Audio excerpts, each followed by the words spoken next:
West Hobart Haunted House. West Hobart is an inner-city suburb located in Tasmania, Australia.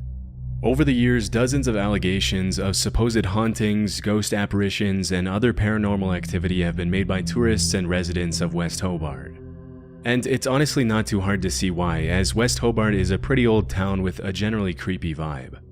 As is usually the case, most of these stories have either turned out to be fake, or the people making the allegations didn't have enough evidence to support their claims, which makes it almost entirely likely that they're hoaxes.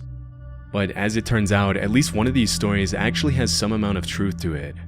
Back in the late 80s and mid-90s, rumors started spreading of a house in West Hobart that was apparently so haunted it drove its residents insane.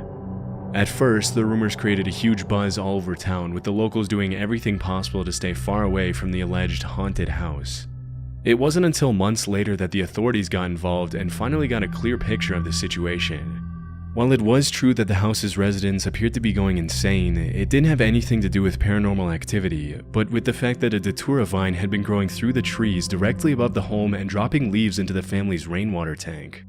For a long time, the family had been inadvertently consuming microdoses of the plant every single day, which made them slowly but surely start to lose their sanity as they sank further and further into delirium.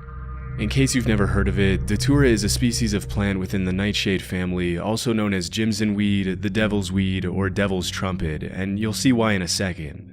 Even though the plant itself looks pretty harmless, it's known for having extremely powerful hallucinogenic properties, which is why it was used for centuries by Native American tribes in coming-of-age rituals and other important ceremonies.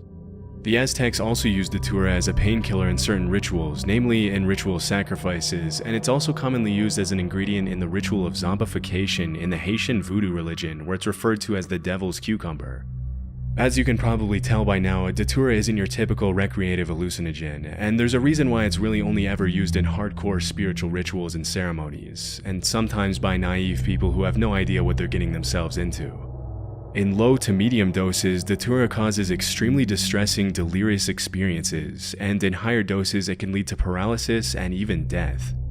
Nowadays, datura is recognized by most tribes as a highly toxic and dangerous plant, and have understandably stopped using it. Before we move on, I wanted to take a minute to talk about War Thunder, the sponsor of this video. As of recently, I've had a growing interest in history, specifically World War I and II, so when War Thunder reached out, it was perfect. War Thunder is an immersive, large-scale, realistic multiplayer action game where you take control of ground vehicles, aircraft, and naval vessels at locations all around the world. It's completely free to play, available on PC, PlayStation, and Xbox. One thing I really like about the game is its